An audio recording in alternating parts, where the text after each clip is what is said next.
Salamlayıram mərkəzi müəllimlər. Bu günləri sizə 17 oktyabr 2025-ci il sertifikasiya müsahibə suallarının izahını təqdim edirəm.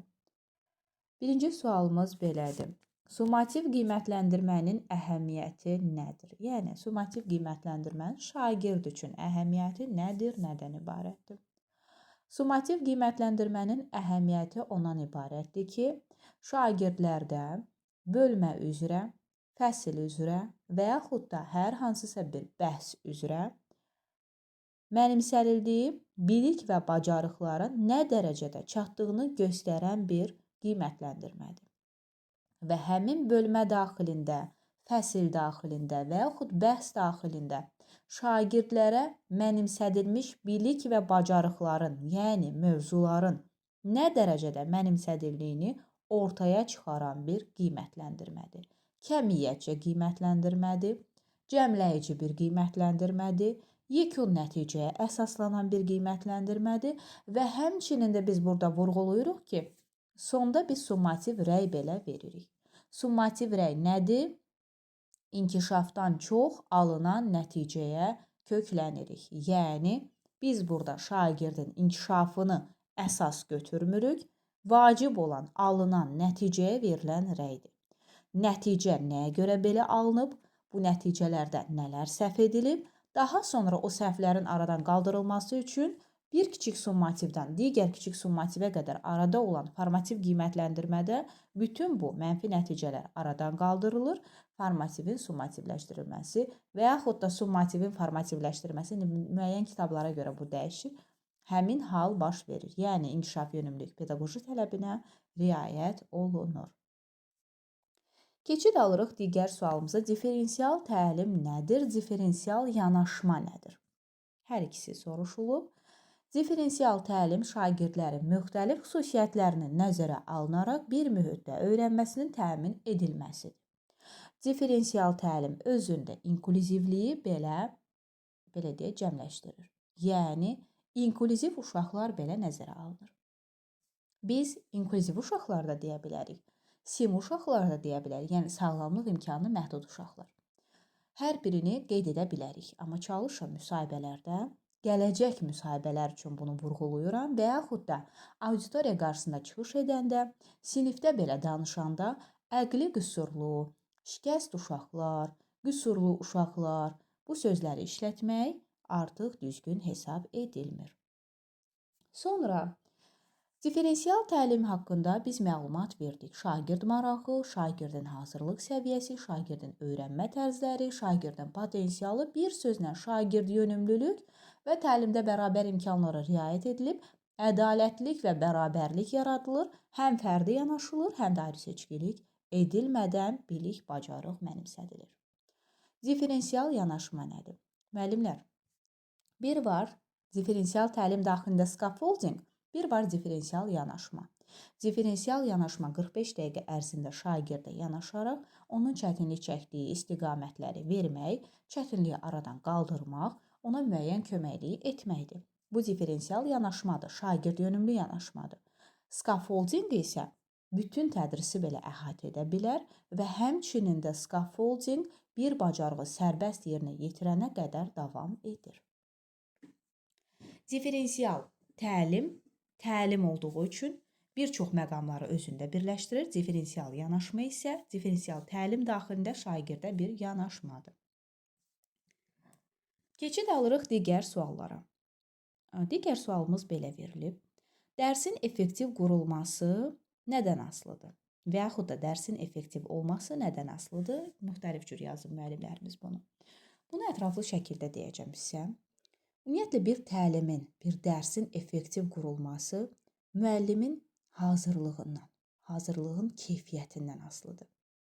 Daha sonra, dərsin məqsədinə uyğun məzmunun seçilməsindən, hansı ki, burada təlim məqsədi böyük rol oynayır.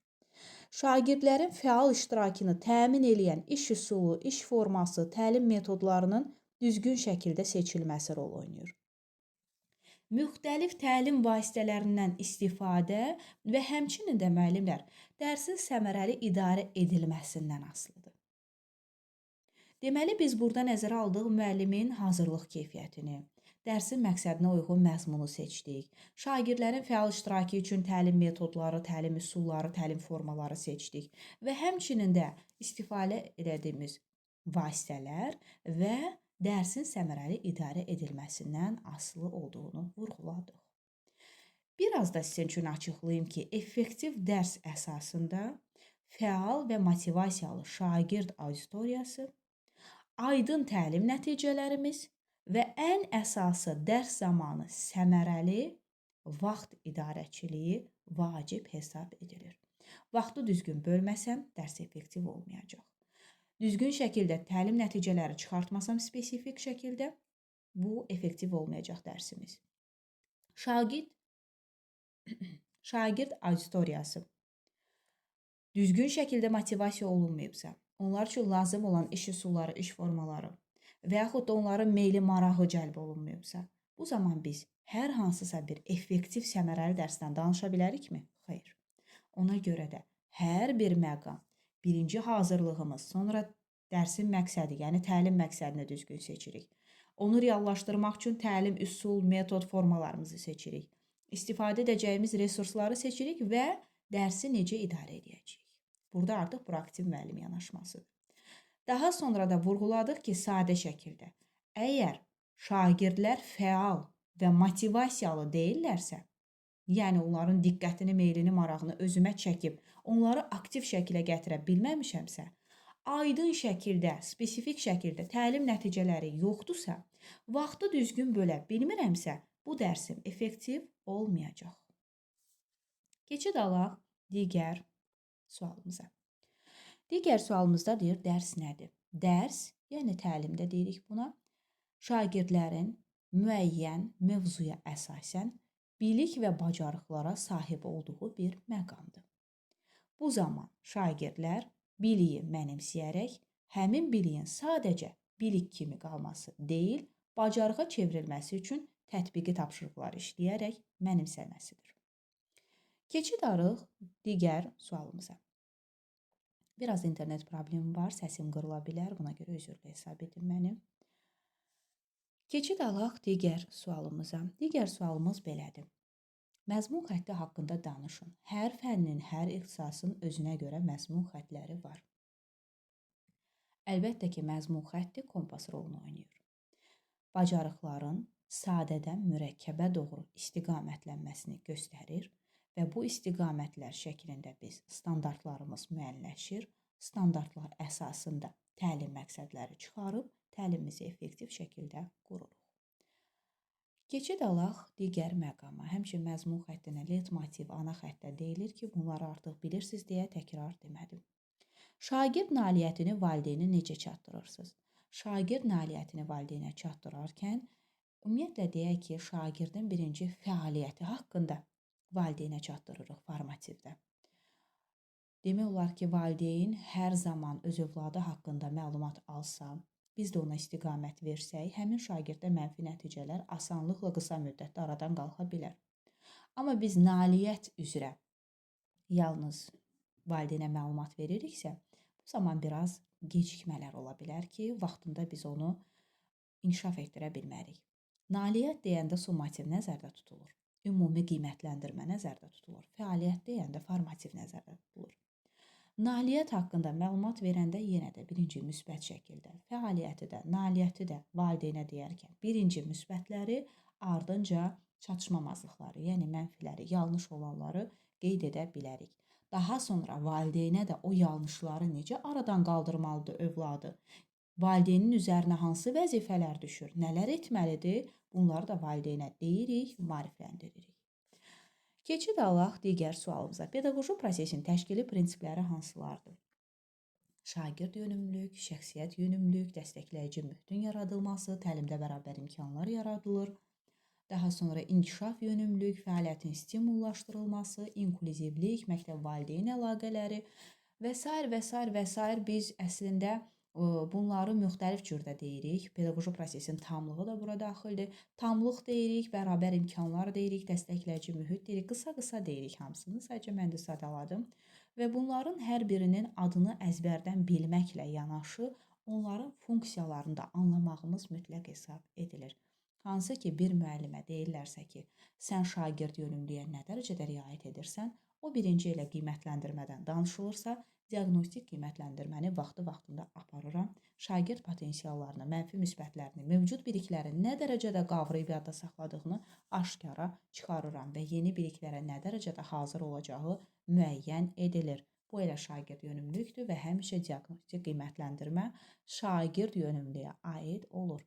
Formativ ilə summativ isə inkişaf yönümlü qiymətləndirməyə aid edilir.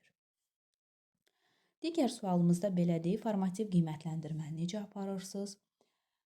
Müxtəlif vasitələrlə, müxtəlif üsullarla, müxtəlif təlim metodları ilə reallaşdırmaq mümkündür.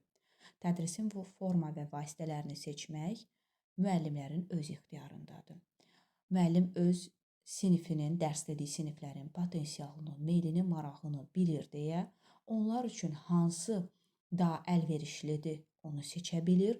Mövzuya uyğun şəkildə biz hansı iş üsullarından, hansı təlim modellərindən istifadə etsək daha effektiv hesab edilər deyə müəllim bunu artıq özü müəyyənləşdirir.